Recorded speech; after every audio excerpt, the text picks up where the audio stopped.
evening, everyone. Welcome to the awards dinner, the 9th annual awards dinner. For those that I have not had the pleasure of meeting, my name is John Nero. I'm the current president of NJAJ. It is my honor to present this evening's awards.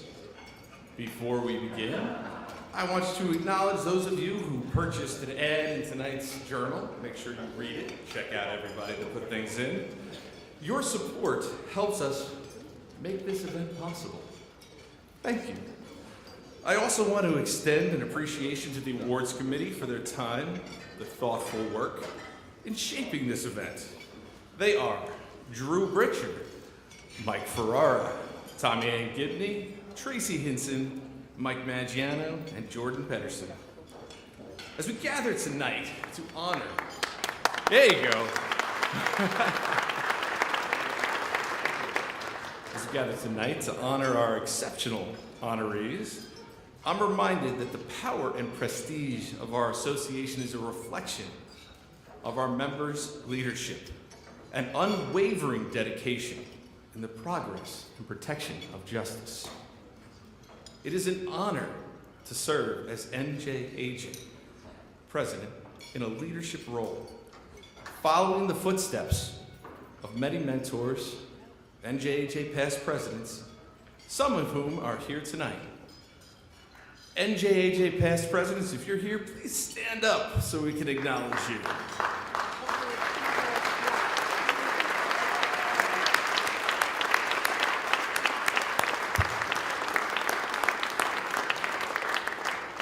Thank you.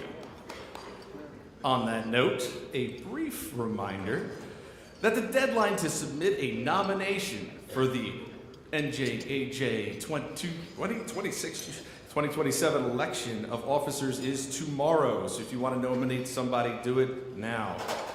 The election will be held on Thursday, April 30th during Boardwalk Seminar 2026 at the Harrah's Resort in Atlantic City, where I hope to see all of you. It's going to be a good time. And now, for the reason that we are here tonight, to honor some exceptional individuals whose achievements embody the very best of what NJAJ stands for. Our first award of the evening, the highest honor NJAJ can bestow, is the Gold Medal for Distinguished Service. And it is my privilege to present this year's Gold Medal of Distinguished Service award to Justice Barry T. Albin.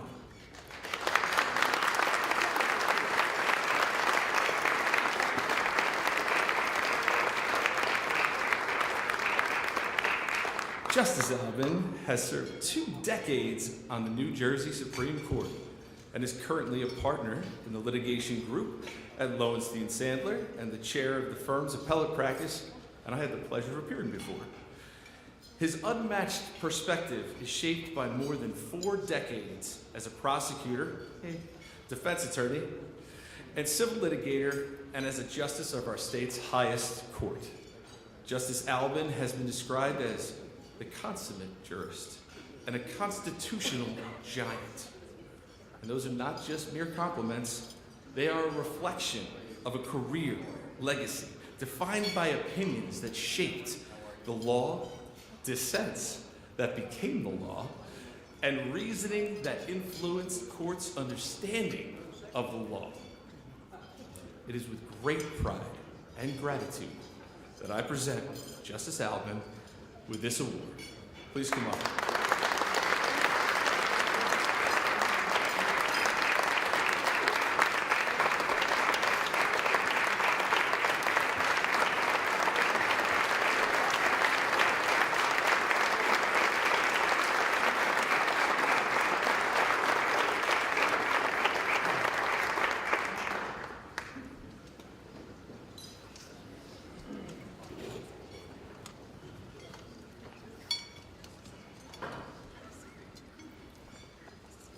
Thank you, Jonathan, for those very kind remarks. It, reminds me of the time when Henry Kissinger was invited as a person who needed no introduction, and when he got to the microphone, he said, "I like introductions."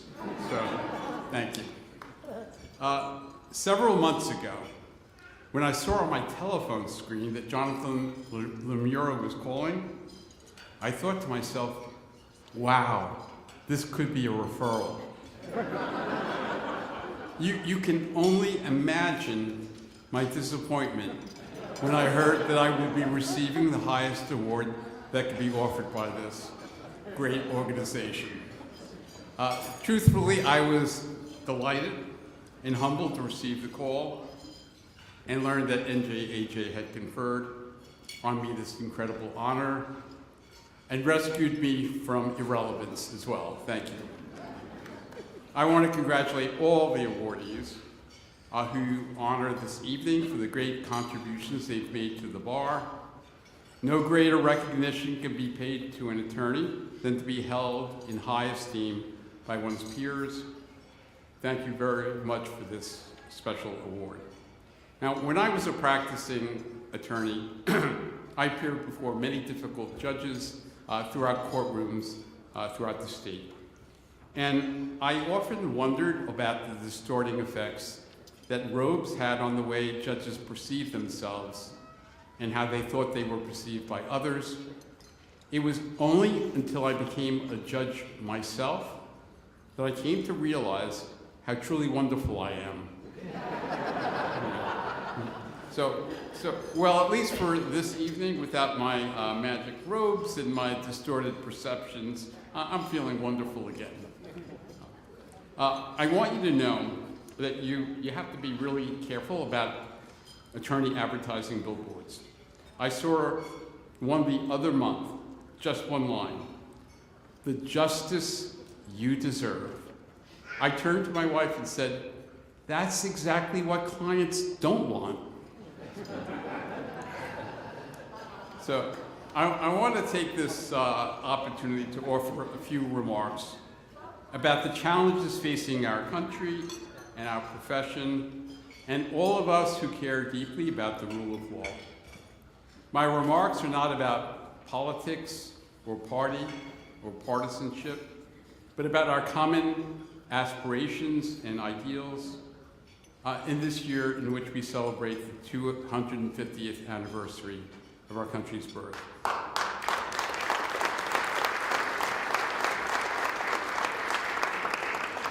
These are not ordinary times. What is happening in this country is not normal, and the breach of accepted and customary conventions of conduct should not be normalized. Attacks on judges are reaching new heights. Just last week, disappointed with a judicial decision, the President called certain members of the United States Supreme Court fools and lapdogs, and very unpatriotic to our Constitution. And those are the ones he likes. Remember in the old days when the bad guys wore the masks, the bank robbers and the carjackers and the terrorists? Now the masks are worn by unidentifiable federal agents who pull people from their cars, accost them on the street, pepper spray them, and sometimes shoot them. In the old days, domestic terrorists were people who engaged in violent acts to sow panic and fear. Now the government calls peaceful protesters exercising their First Amendment rights domestic terrorists. In the old days, the Justice Department investigated civil rights violations. But when the Minnesota United States Attorney's Office did just that in response to the shooting of Renee Good by an ICE agent, they were told by their bosses in Washington, stop that investigation. This admit nothing, deny everything public relations approach furthered the predetermined narrative that Renee Good was a domestic terrorist. Do members of Congress have a right to express concern when a service member is told to carry out an order to kill helpless survivors of a first strike who are clinging to flotsam? Are extrajudicial killings, even if they may be of so-called narco-terrorists, now a forbidden topic? There was a time when saying that military personnel do not have to carry out unlawful orders would have been non-controversial. That would have been a no-brainer. But when 6 members of Congress, including Senator Mark Kelly, a former naval pilot and astronaut, made that public service announcement, a United States attorney presented that case to a grand jury. And the grand jury did something remarkable. It refused to return charges. And so did grand juries.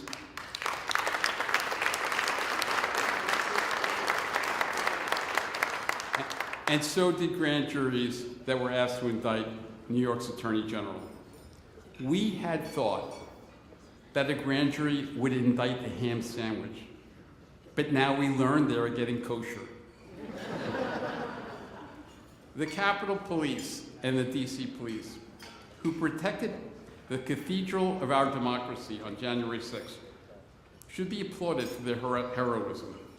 But those who violently stormed the Capitol, who viciously assaulted and injured police officers, who threatened the lives of members of Congress, who attempted to halt the peaceful transfer of power, and who were convicted of their crimes, are referred to by our government as the January 6th protesters and political prisoners, and were pardoned.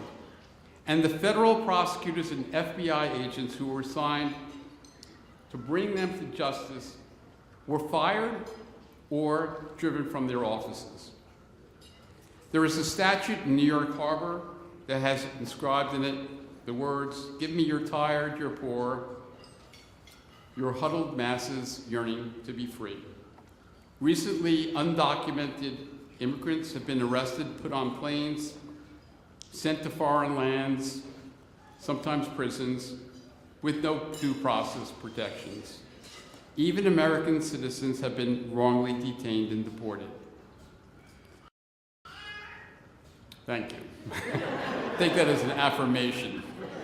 A few weeks ago, the administration removed from the Philadelphia house where George Washington once resided any reference that he had ownership of slaves. Is our historical reckoning going to be that slavery never existed in the United States?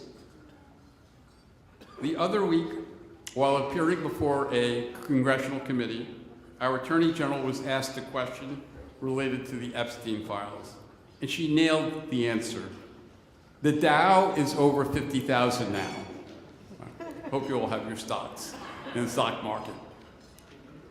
So time constrains me from giving further examples. We have seen craven law firms vow to and make deals with the government to protect their economic interests. But there are many examples of courageous and principled individuals who have put their careers and much else at stake. 6 assistant United States attorneys from the Minnesota United States Attorney's Office resigned over the decision not to investigate the shooting of Renee Good. Many others have refused to carry out questionable orders.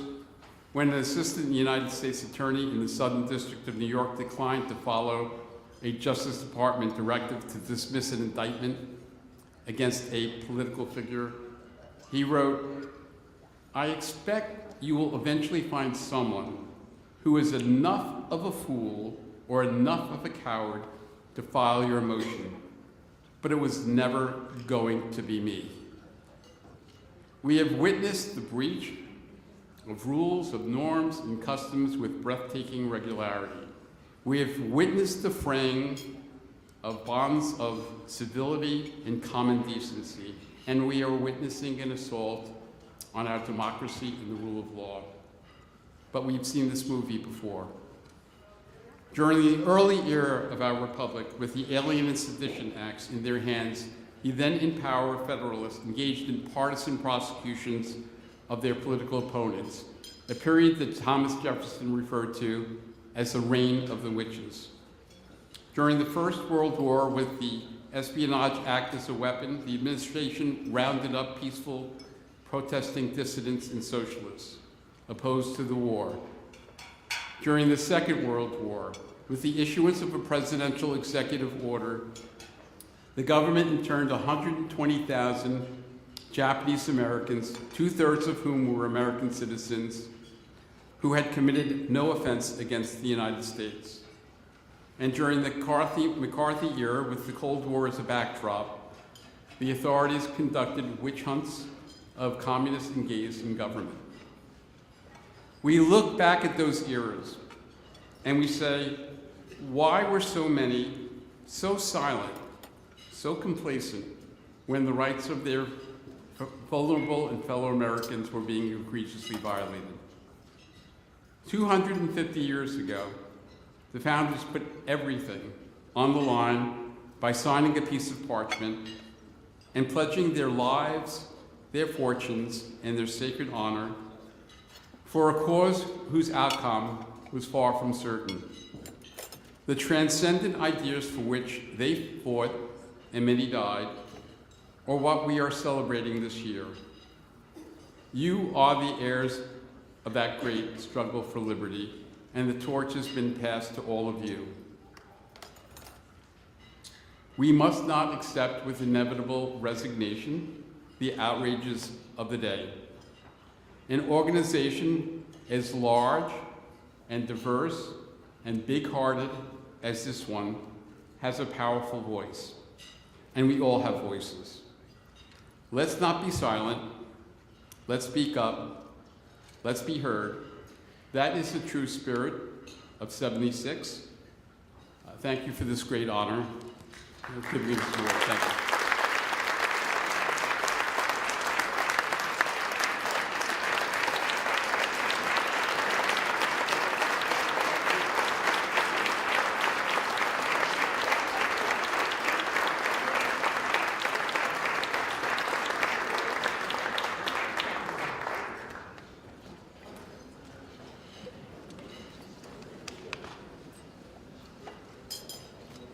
That was awesome. Thank you. Your words and your example influence and inspire the work that we do. We're going to now proceed with the presentation of our remaining awards, beginning with the Gold Medal for Distinguished Journalism, being co-awarded to NJ.com reporters Keith Sargent and Matthew Stanmeyer for their powerful investigative series, Pray to Play. This two-part series exposed a disturbing statewide pattern of sexual abuse within youth and high school sports. The institutional failures that allowed it to persist. Keith and Matthew's tremendous work in reporting did more than just document the harm. As part of the series, NJ.com created a Predators in Youth Sports database, an unprecedented interactive resource that gives parents, schools, and communities the transparency that they deserve. Please join me in thanking and congratulating Keith Sargent and Matthew Stanmeyer, the recipients of the 2025 Gold Medal for Distinguished Journalism.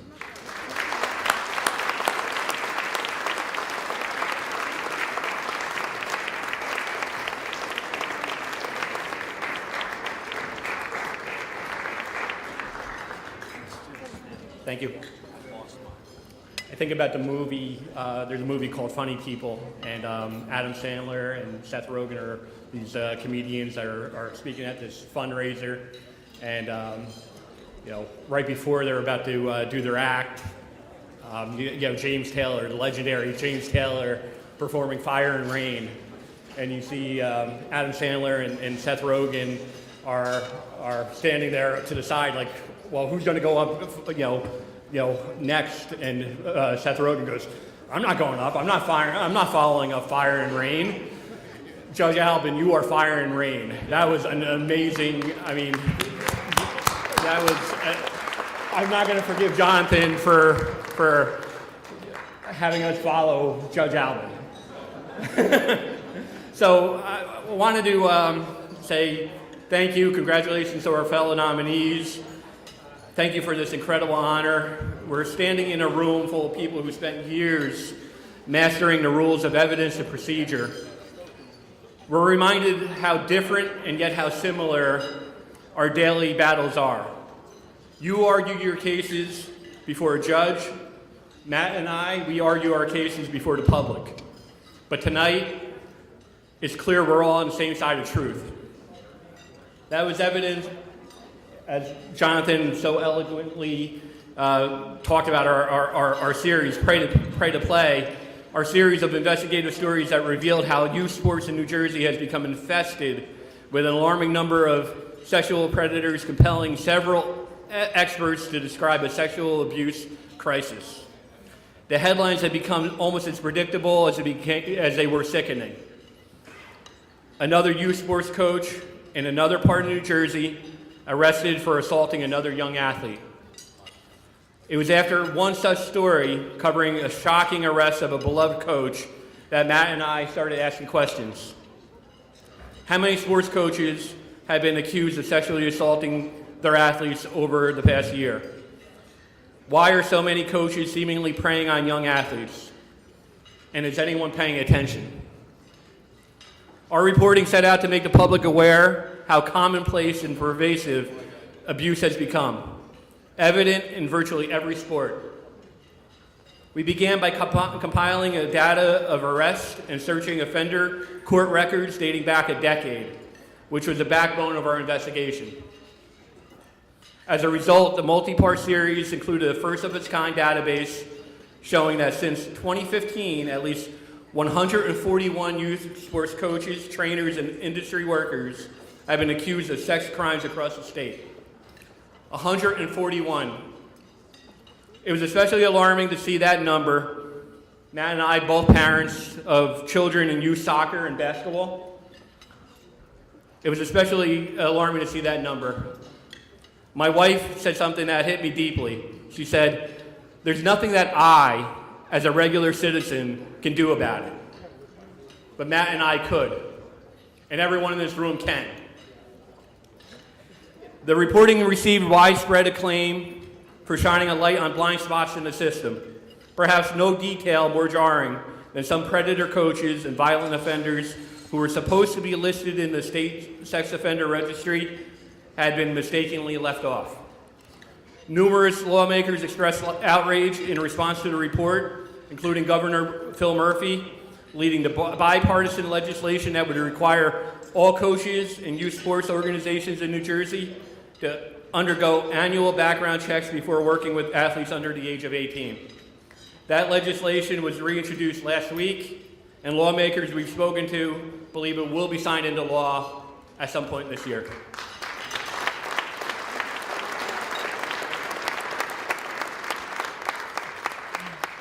In journalism, we often say that sunlight is the best disinfectant.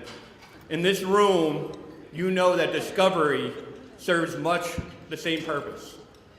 Whether it's a front-page expose or a well-drafted motion, we are both in the business of unearthing what's hidden. The most vital stories start where the legal filings end. To the attorneys in this room, thank you for being the guardians of the facts that we report. While we may occasionally find ourselves on the opposite sides of no comment, and by the way, when we were in the cocktail hour, I looked at a couple of the badges, and there were some attorneys in this room who I know for a fact I've emailed on a story I've worked on, and I either didn't get a response or I got a no comment. So you know who you are, and I don't blame you, by the way. We share a common duty of justice. We are deeply humbled to receive this recognition from a community we respect so much, and thank you.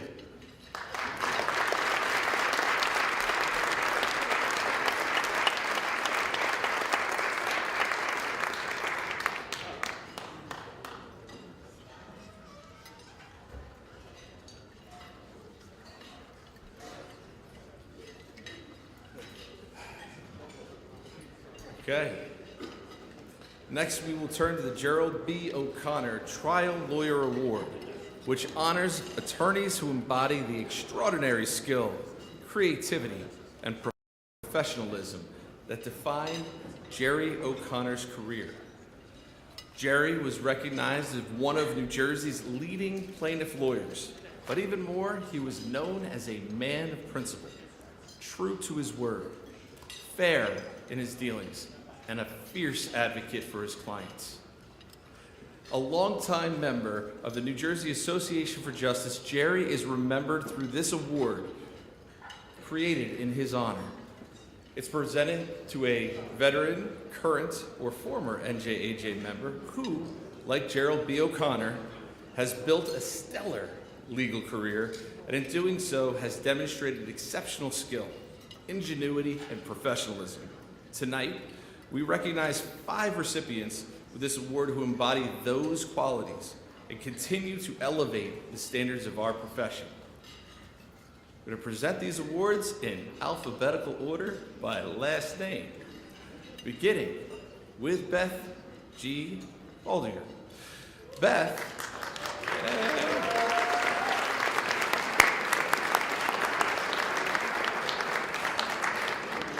Beth is a distinguished trial lawyer with Maisie, Slater, Katz, and Freeman, widely recognized for her unwavering advocacy on behalf of individuals who have suffered catastrophic injuries and profound losses.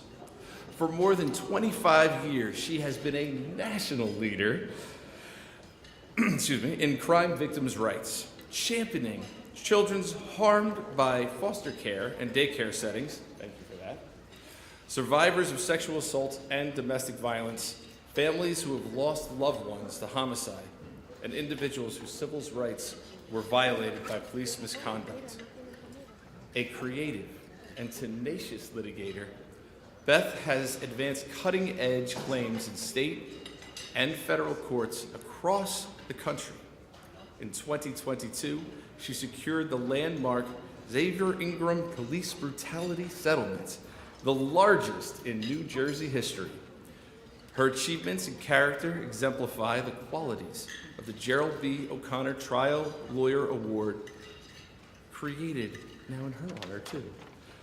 Thank you. Congratulations.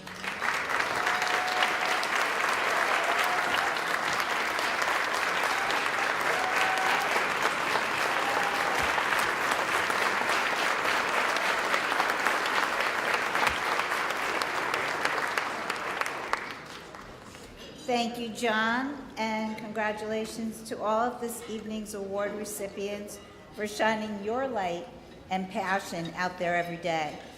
I have to start with thanking my team at Maisie Slater, who have always stood with me, especially David Maisie, known to all as an incredibly fierce litigator, but to yours truly, a dear and trusted friend and partner.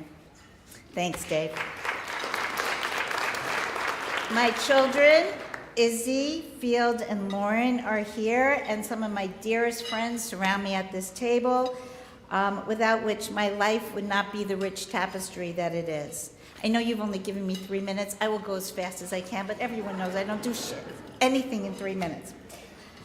But I do want to start with, this award is special for many reasons, not the least of which is today would have been my father's 100th birthday.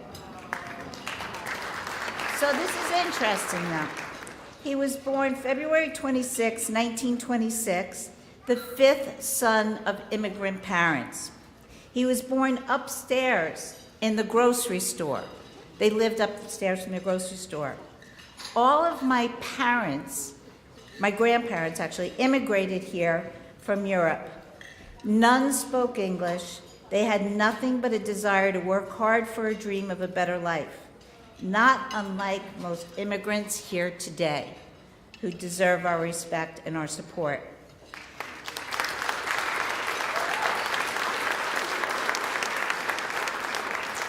My father and his brothers all enlisted in World War II. His older brother was a decorated fighter pilot. He flew missions with the actor Jimmy Stewart. They fought for this country because they believed in its principles and in the freedoms guaranteed by our Constitution. I say this from my heart, the fact that I stand here tonight with the privilege of being a trial lawyer and so honored by this special award is nothing short of a miracle, but also a testament to my heritage. However, those who know me know all too well that I did not get here without taking risks, without speaking up for what I believe in. It is in this spirit that I want to make the most of this moment. There is no dispute, as Justice Albin so succinctly told us in detail, that our nation is under tremendous strain. These are tumultuous times, nationally and globally. But I invite all of you to share my belief that there is still more that unites us than divides us. I also ask you to share my belief that New Jersey, this fine state, has been and will remain a leader in upholding the law, helping those who need and deserve the protections our law provides. From where I am standing tonight, I look out into this room, and do you know what I see? I see unlimited potential, and I see enormous power. The power to pick a side and do good. I don't expect you all to see eye to eye with me or anyone else in this room, but I do know that you, esteemed judges, lawyers, and yes, even defense attorneys, did not just arrive without having some warrior spirit that got you here. I invite you all to harness that warrior spirit and take action on a broader scale, not just in the courtroom, but in your lives. As my daughter Izzy knows well, my father used to always say, it's not if, but when. It's not if something happens, but when it happens. It is not if you take action, but when you do, that makes the difference. Transforming thought into action to manifesting your vision. So when is now. We do not have time to sit back and not be courageous. Stand up for what you believe in. Pick an issue. Take a side. Be an example. Make a donation. Volunteer. Educate. Call your representatives. Act. In a small gesture, I had prepared a handout to give you all little cards with information on how you can take action. They were not favored to be distributed tonight, but if anybody wants one, I'll be happy to give them because unfortunately everyone knows me. I'm not. Oh, they're at the reception table. So there you go. Victory for Baldinger. So I just want to close quickly with, I just want you to all harness your collective power. And as the great John Lewis said, get in good trouble, necessary trouble, and help redeem the soul of this country. Thank you.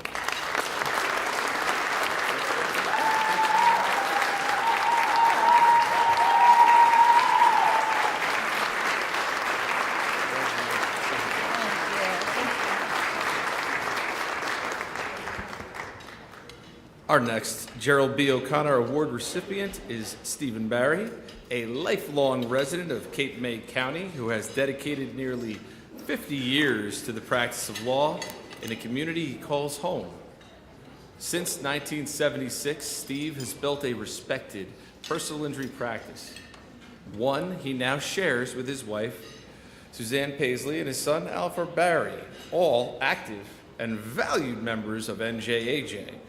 Steve's career reflects the qualities this award was created to honor: exceptional trial skill, deep professionalism, and a steadfast commitment to justice.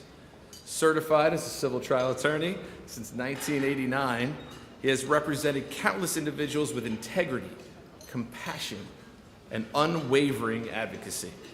Beyond the courtroom, Steve has long been active in public service and democratic politics, running for the office and working to strengthen the rule of law and protect democratic institutions, a commitment he hopes to devote even more time to in the years ahead, with a distinguished career rooted in service, principle, and community, Steve Barry exemplifies the legacy of Gerald B. O'Connor and the values we honor tonight. Stephen Barry.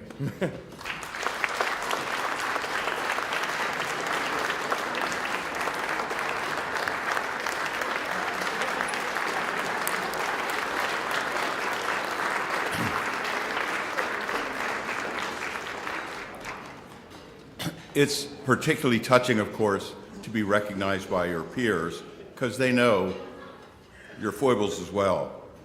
It's second only to the joy you feel when you pull up to your child's house and your grandchildren run out and jump up and down to see it. It's a distant second to that, but it's only second to that. So normally we would talk about humble bragging about your success to date and the secret of your success. And I looked at talking about that and I thought, well, that'll be boring because I'm not that successful and there are no secrets. So I've jumped to the topic that Justice Albin raised. I hope very much for our nation and for our world that Dr. King was right when he said the arc of the universe bends towards justice. If that's true, and I'm sure we all hope it is, that we are at a dangerous inflection point for our nation and our people. And my purpose in raising that issue is because this particular room is filled with a very unusual kind of person and a very unusual kind of lawyer. We all know lots and lots of lawyers. It's been our lives. And most lawyers don't really go to court, and they don't really try cases, and they don't really fight City Hall, and they don't file ICE cases against the federal government. But you folks do. And this is an opportunity to stand up and try to protect the rule of law and the constitutional form of government which has made America great.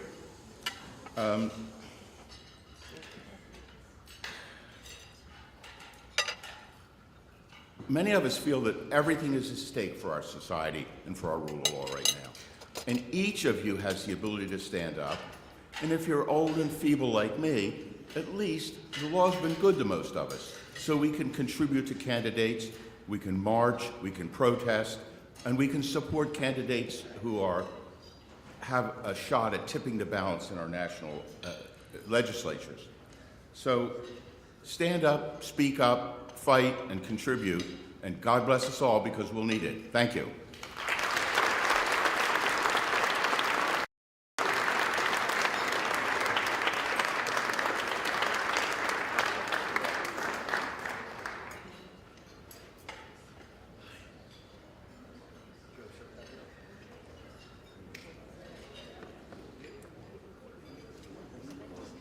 Okay, our next Gerald B. O'Connor Award recipient is Drew Britcher.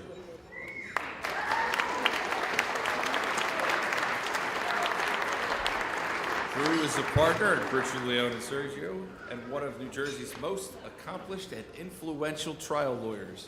A past president of NJAJ, Drew has co-chaired our amicus, despite him trying to get off, and medical malpractice committees for nearly 3 decades, shaping the development of New Jersey law through his leadership, scholarship, and wavering commitment to justice. Drew also plays a uniquely spirited role in our community as the mascot of NJAJ's annual turkey drive, which has been a charitable tradition for the past 21 years. Drew's impact extends beyond NJAJ through his extensive service with AAJ, including roles as president of the Council of Presidents, chair of State Affairs, chair of Convention Planning, chair of Amicus, chair of the World, and also, as well as his work through TANJ, ABOTA, and as an adjunct professor at Seton Hall Law. He also serves on the Board of Trustees of New York Law School. From a major verdict in his very first trial at the age of 28 to serving as counsel in nearly 45 reported appellate decisions, including before the United States Supreme Court, Drew has built a career defined by excellence, creativity, and unwavering commitment to justice. He is, in every sense, a steward of the legacy of Gerald B. O'Connor. Drew Britcher.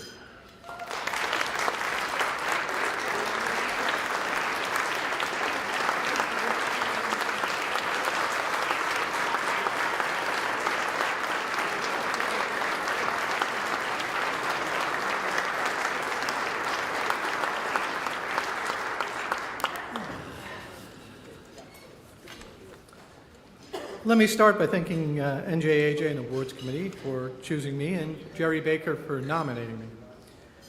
Next, I want to congratulate my fellow honorees. I am humbled to be in your presence. Forgive me for singling one of them out. One of my earliest mentors was Liz Cronin's dad, Mike.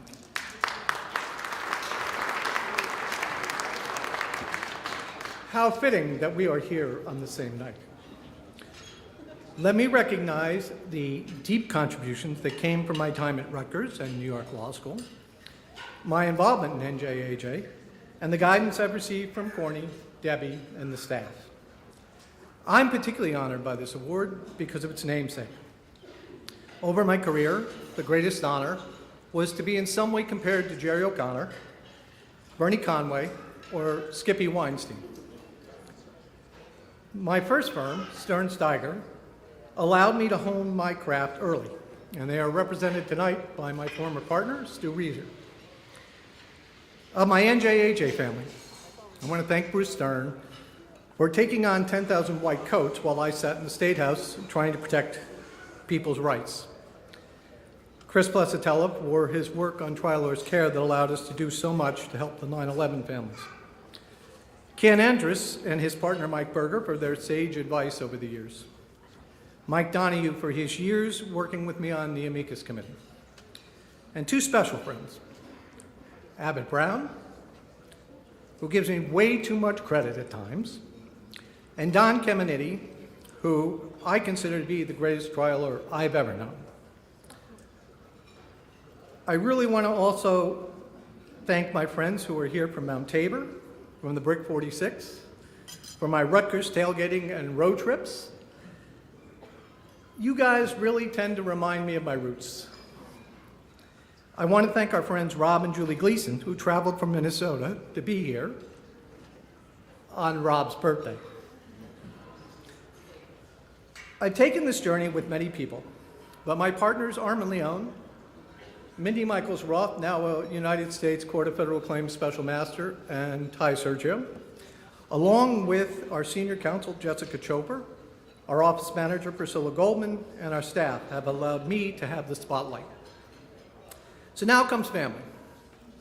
My sister Sherry and brother-in-law Skip provided me with a haven during my mom's illnesses during my teens. Along with my nephew / little brother Doug, they protected me from many things that were not good at that time. Doug and his wife Sandy are here with their kids, Jason and Jacket. Now, I want to thank my kids for being my dinner table jury. Even when it was gross, pussy, and disgusting, my son Sean, my gentle giant, cares for people on their trip home from the hospital and to their rehabilitation. And my daughter Caitlin, who coaches today's gymnast, is here today with my son-in-law, Karan, and in case you haven't noticed, my granddaughter, Sonia.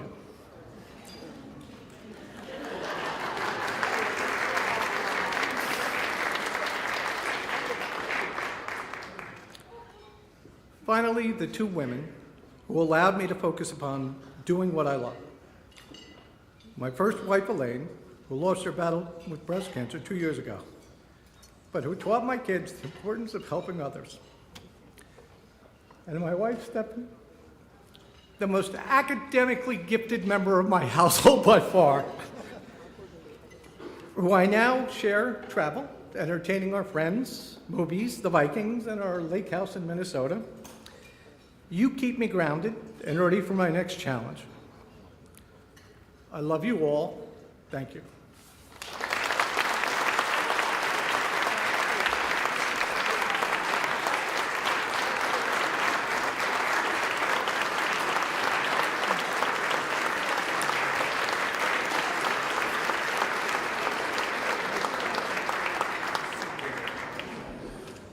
We continue with our next honoree, Dennis Donnelly, whose distinguished career spans more than 4 decades and reflects the very qualities this award was created to honor. A former English professor turned trial lawyer, Dennis graduated from Rutgers Law School with 2 medals and quickly established himself as one of New Jersey's most respected litigators. Beginning his career under the mentorship of John Bloom, Dennis tried hundreds of personal injury cases, specializing first in products liability, where he helped author New Jersey's product liability model jury charges, and later became one of the state's foremost medical malpractice attorneys. His expertise has taken him across the country and abroad, lecturing to lawyers, medical professionals in the United States, London, Amsterdam, and Paris. Dennis is also a national leader in wrongful birth litigation, securing multiple multi-million-dollar verdicts, including one featured in a full-page New York Times article. A member of NJAJ and AAJ for 45 years, he joined the prestigious Inner Circle of Advocates in 1998, later serving as its president. He's also a longtime member and past president of the North Jersey chapter of ABOTA. With a career marked in integrity, mastery, and unwavering dedication to his clients, Dennis Donnelly stands firmly in the tradition of Gerald B. O'Connor. It is a pleasure to listen to your trials. Congratulations on your award.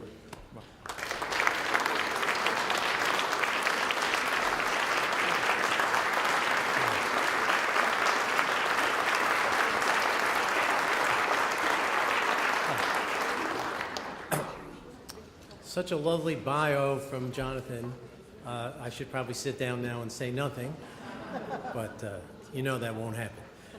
The rule about the 3-minute talks arose out of the very first Gerald B. O'Connor Award given when I spoke for Carol Fort, my then partner, and people were trying to drag me off the stage while I was still speaking, so I will try not to repeat that performance. On the other hand, there's a wide variety of timing here in the speeches, so there's some leeway. So let me start with this. In 1981, I transitioned from being a university English professor to being a trial lawyer. And my then wife, who I'm still married to 48 years later, suggested to me that she heard me lecture on some books that I had probably half read or maybe imagined I read and sounded pretty good, so maybe I should go to law school. So I did. And I wound up with John Bloom, who was just a phenomenal trial lawyer in the early days when the defense bar ruled the practice and the plaintiff's bar was sort of trying to dig their way in, started malpractice cases, and was happy enough to become his law clerk in law school and then stay with him to become his partner and become the senior partner at one time in that firm before I moved on to my own firm. So, having practiced for 45 years, I know both the challenges and the rewards of being a trial attorney. And so I also knew Jerry O'Connor. I've been around long enough to be a co-plaintiff in cases with him, to be involved with cases with him, and I am very honored to receive an award in his name. I'm also honored because I have to thank some people to start with. And first of all, my beloved wife, Francine, all these years later, my one and only, had knee replacement surgery, couldn't be here tonight, so she's unable to be with us, but I wouldn't have been unable to confront the slings and arrows of trial practice without my wife at home taking care of me and feeding me and listening to my endless stories of graphic cases she didn't want to hear about as a private focus group. So I thank her.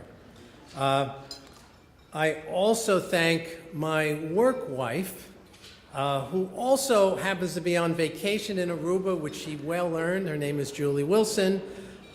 Without her, who started working with me 45 years ago and still works with me and corrects all my imperfections and assist me in doing my very best.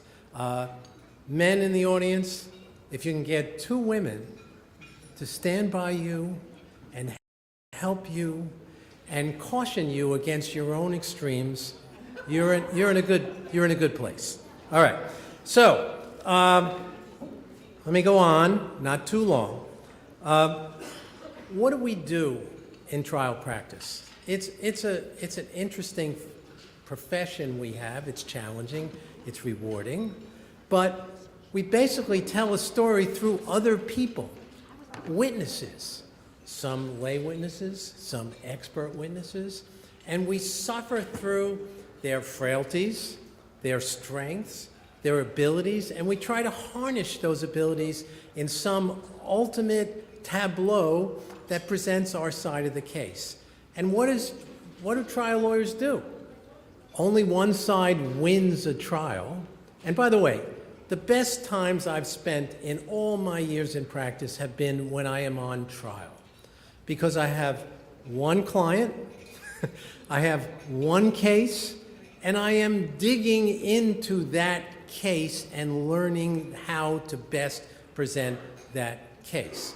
But it's a challenging profession because sometimes our experts or our witnesses don't quite hold up. So what are we to do? Being an ex-literary man, Edgar Allan Poe once said that real thinkers have to learn how to be collaborators with chance, okay? And that's what we are.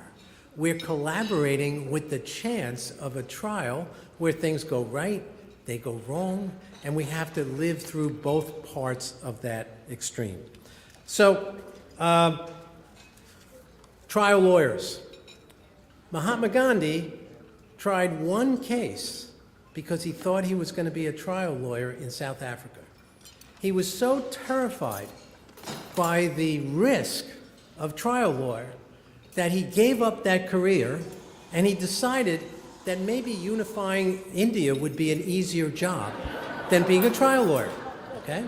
Franz Kafka went to law school and was so bummed out by law school and alienated that he decided that writing absurdist literature for years would be an easier task than being a lawyer.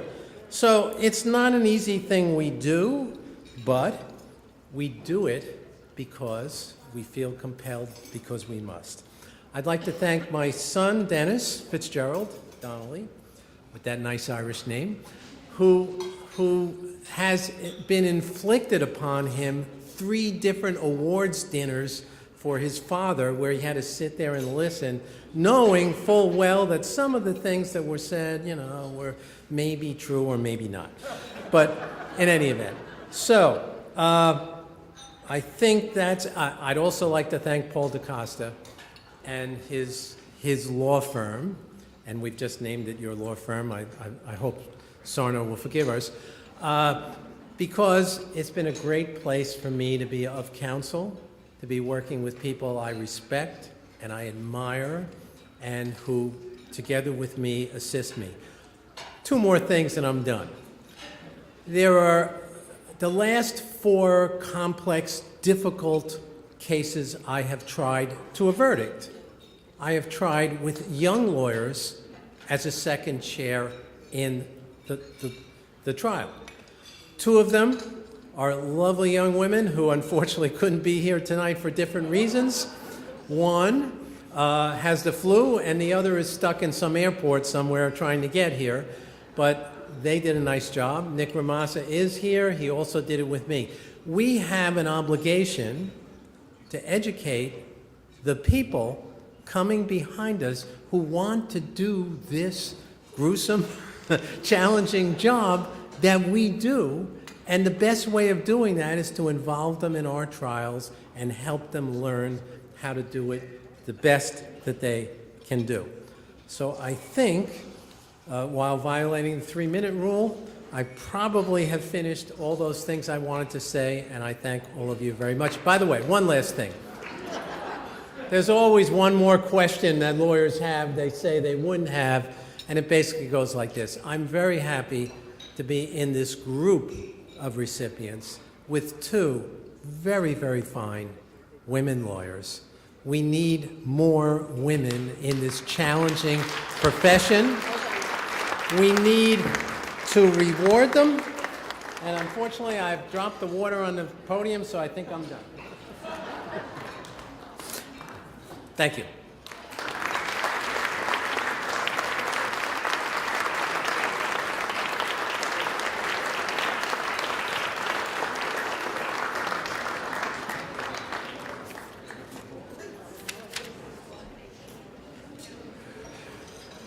Thank you, Dennis. And finally, we recognize our last O'Connor Award honoree, Elizabeth Cronish. Liz, yeah, there you go. Liz is an accomplished trial lawyer and a longtime partner at Cronish & Lesser, the firm she and her husband founded in 1999. Over more than 40 years, she has built a reputation for exceptional advocacy on behalf of injured individuals, beginning with drug product litigation and later focusing on medical malpractice. Liz began her career clerking for Judge David Fullender before entering private practice.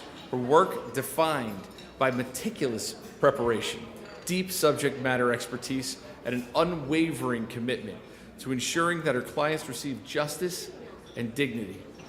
Liz's dedication to ethics and public service has been a hallmark of her career.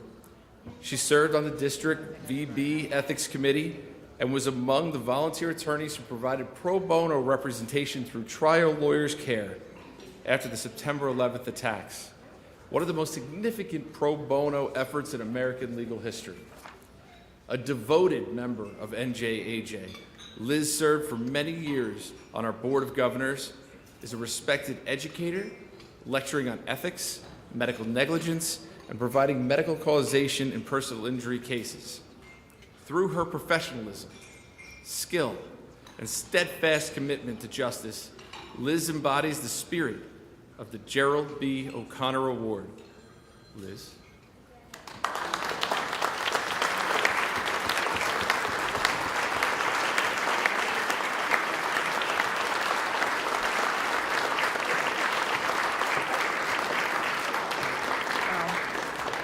Sit down, thank you. This is a tremendous honor, one that I never dreamed I would receive.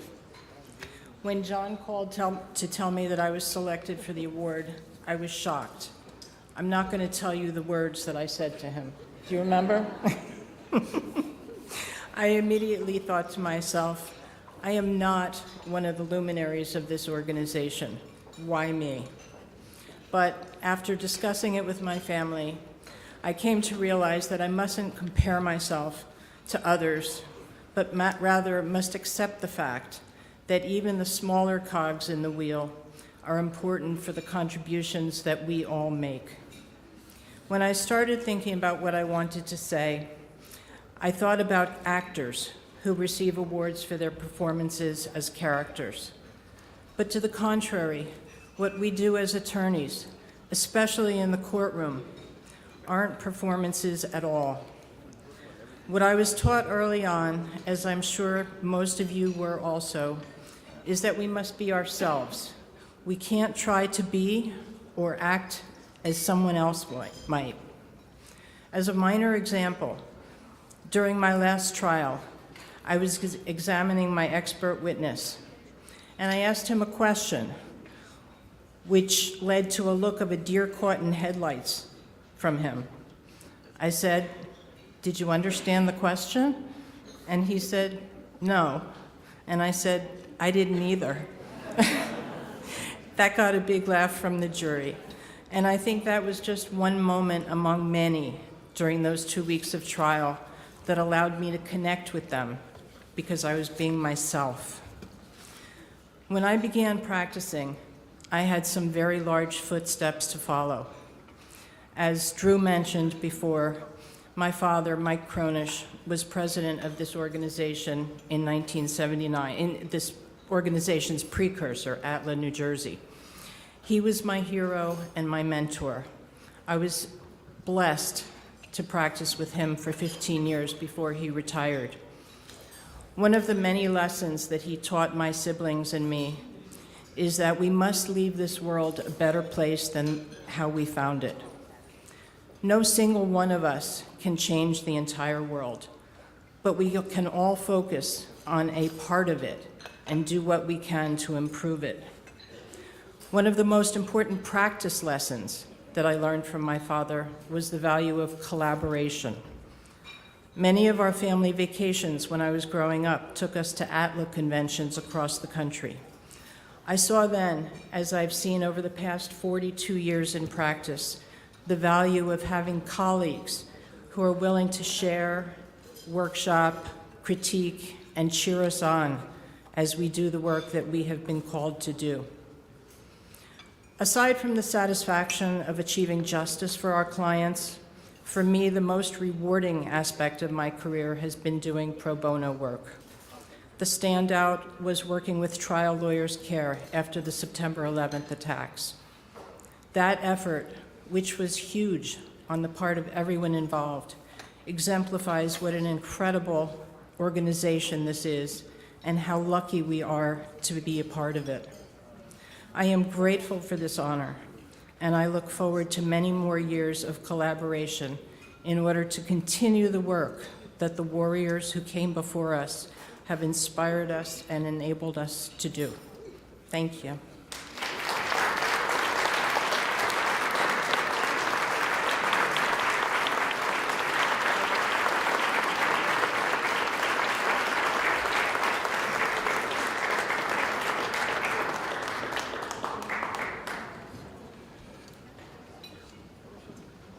Please join me in applauding all 5 of this year's Gerald B. O'Connor recipients. They were awesome. The speeches were great.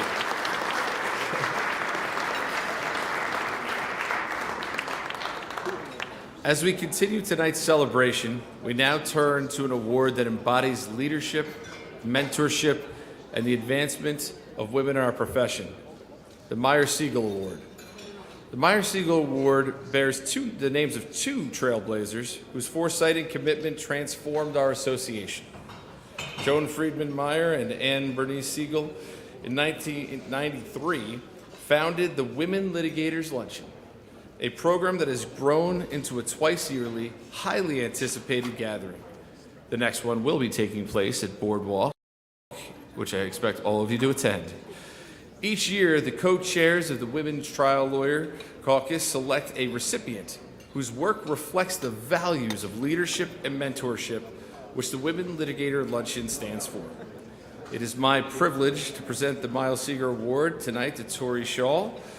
Tori is the principal of Shaw at Law in Morristown and a New Jersey Supreme Court certified civil trial attorney who has dedicated her life to the career to protecting the rights of nursing home residents and ensuring accountability for the injuries they sustain. Licensed in New Jersey, Pennsylvania, Virginia, and Washington, D.C., she represents residents of nursing homes, assisted living facility, home health programs, and group homes who have suffered abuse, neglect, or violations of their fundamental rights. Tori's commitment to long-term care residents began long before she entered the profession as a volunteer in nursing homes, assisted living facilities, hospice programs, and continuing care communities. She's developed a deep understanding of the needs of older adults, a commitment she later strengthened through academic study, public policy work, and legal advocacy. Her work as a national consumer voice for quality long-term care, including contributions to the Faces of Neglect, helped shape national conversations about resident program protections. And since moving to New Jersey in 2010, Tori has focused her practice exclusively on long-term care litigation, becoming a statewide and national leader. She serves as the chair-elect of NJAJ, their nursing home litigation group, and is a member of the National Consumer Voice President's Circle of Leaders, lots of circle leaders tonight, and co-chair the New Jersey State Bar Association's Medical Malpractice Committee. She also works closely with New Jersey Long-Term Care Ombudsman, which I can't say, thank you, AARP New Jersey, and fellow advocates on legislative reforms to improve the lives of residents across the state. A respected educator, Tori lectures widely. It's very long. I'm going. You're the best. Come on, get up here. And when she's not practicing law, she's along her family cheering on the Philadelphia sports teams. Go Birds. Go Birds. Tori exemplifies the spirit and purpose of this word. Come on, Tori, get up here.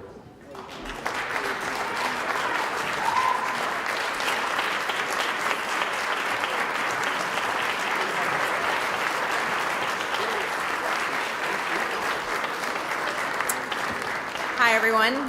Thank you so much. I really appreciate it. I think when you have an award such as this, honestly, the first thing you need to do is you need to look back.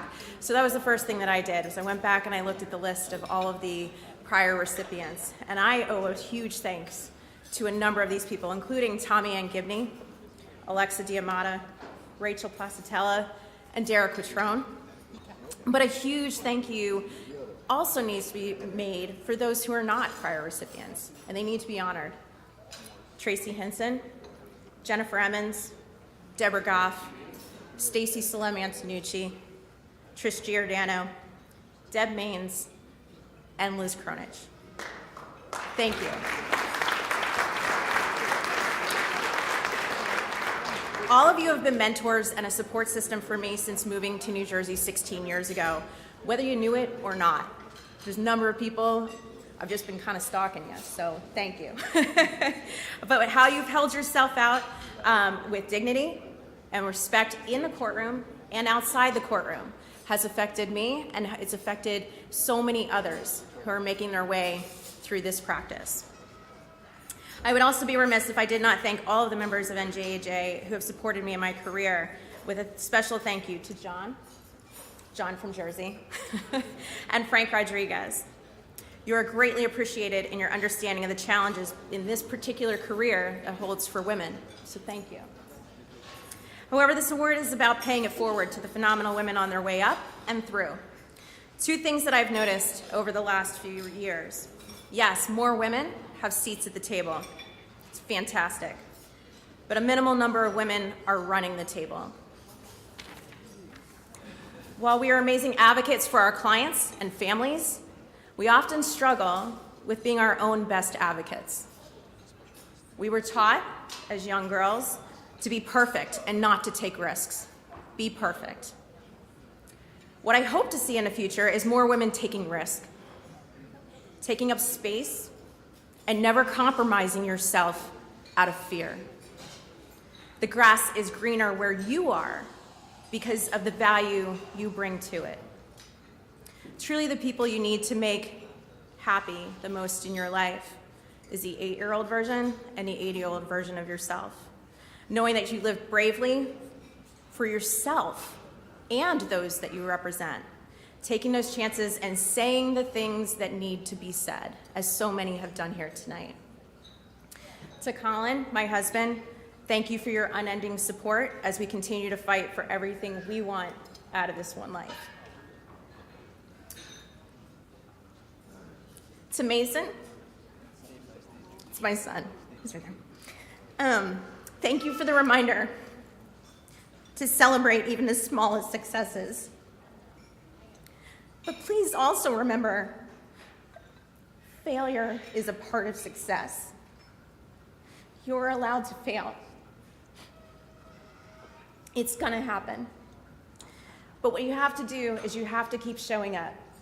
You have to keep stepping up to the plate and swing that bat. Thank you to NJAJ for this award, but last but not least, I owe a huge thank you and shout out to the plaintiff trial lawyer moms. Are we having fun yet?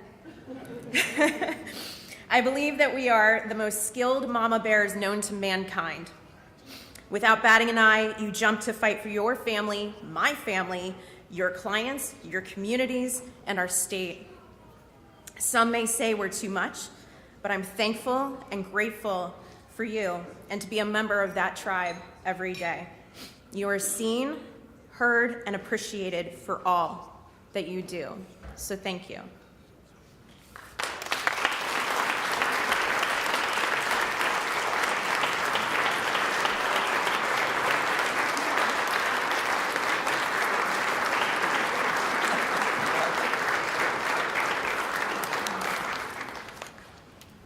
Congratulations again. And thank you for your leadership and extraordinary commitment to long-term care residents of our state. Our next honor this evening is the NJAJ Professionalism Award, a recognition that reflects the very best of what it means to be a lawyer in New Jersey. Each year, the New Jersey Commission of Professionalism in the Law invites specialty bar associations, including the NJAJ, to nominate one of their members for this prestigious statewide distinction. The criteria is simple, but the standard is exceptionally high. Recipients must have noted for outstanding character, committed to the highest ideals of our profession, and deeply engaged in both bar and community service. The award celebrates attorneys who elevate our profession through their conduct, lawyers who lead with integrity, civility, and genuine dedication to justice. Tonight's honoree embodies each of those qualities with distinction. So it is my privilege to present the 2026 NJAJ Professionalism Award to Kate Riley, former president of NJAJ and the current chair of NJAJ PAC.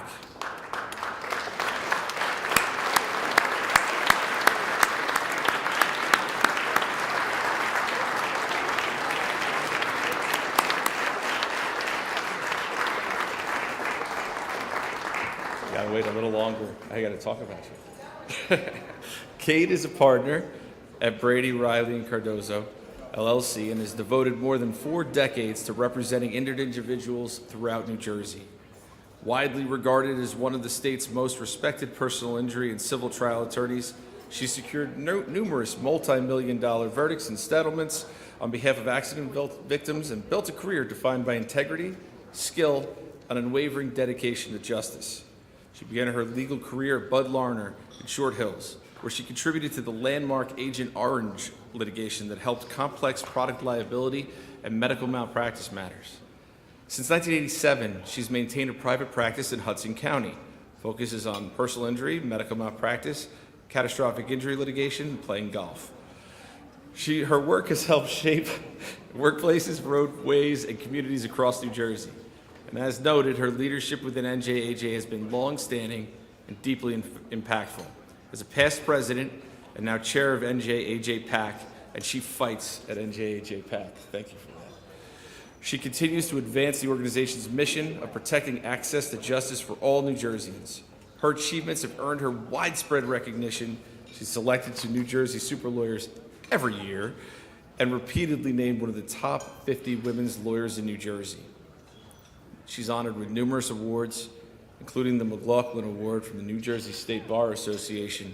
So through her advocacy, professionalism, her leadership, her steadfast commitment to the highest ideals of this profession, Kate Riley, it is an honor to award you this award.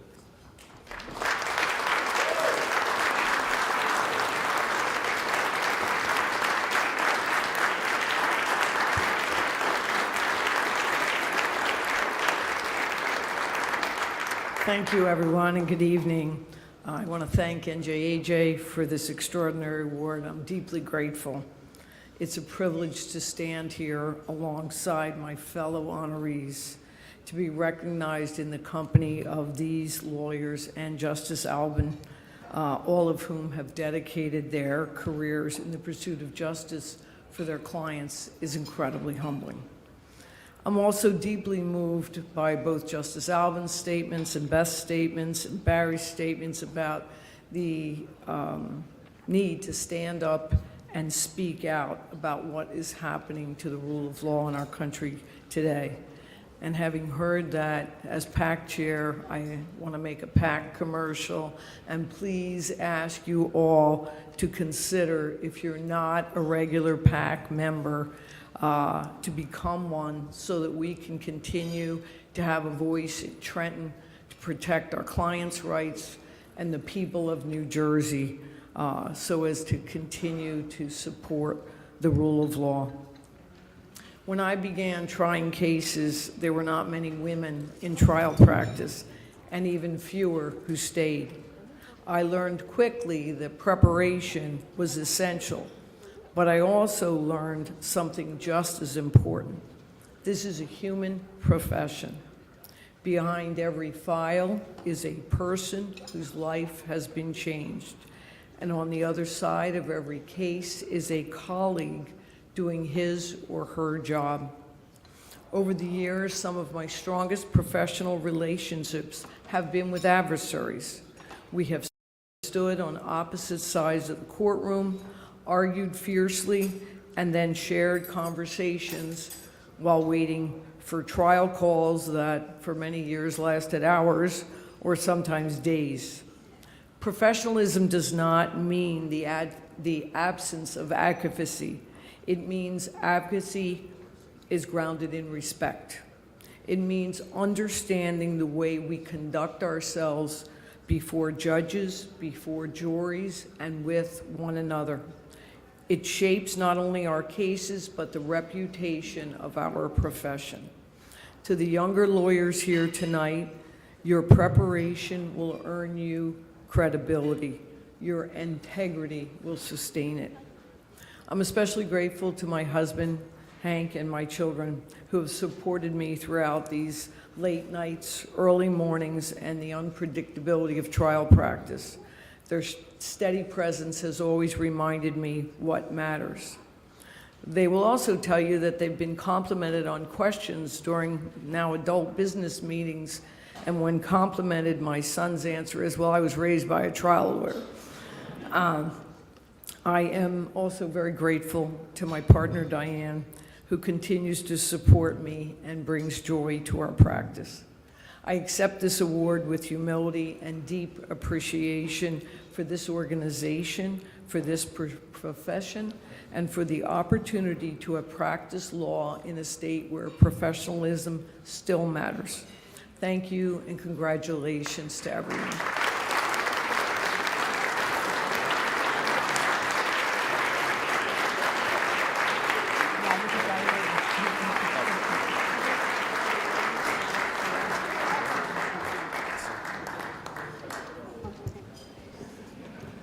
Thank you, Kate, and congratulations once again.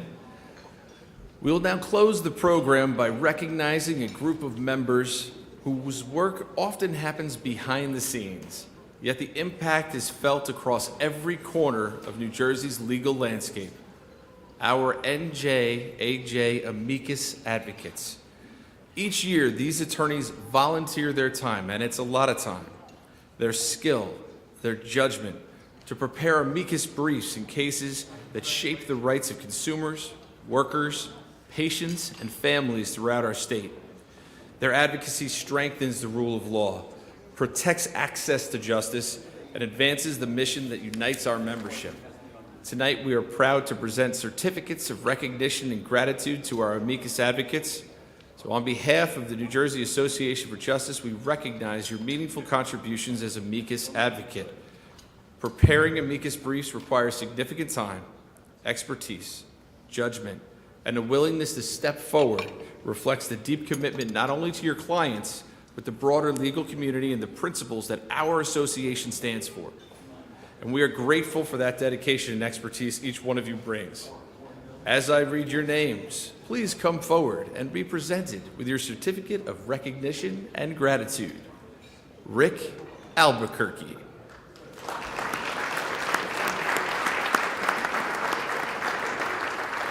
James A. Berry. Oliver T. Berry. Raj Bhattacharya. Drew Britcher.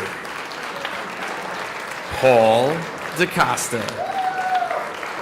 Dominic DeFampilis. Daniel Davini. Mitch Dornfield. Sherry Foley. Tim Foley. Christina Vasilou Harvey, Eric Kahn, Jonathan Laurie, Lauren Law, Jeff Monahan, Bruce Nagel, Mecca Nicoy, Jared Placitella, Tyrone Sergio, Michael Shapiro, Bob Solomon, Annabelle Stackhacker, William Wright. Congratulations, and thank you all for your service. Picture there. He's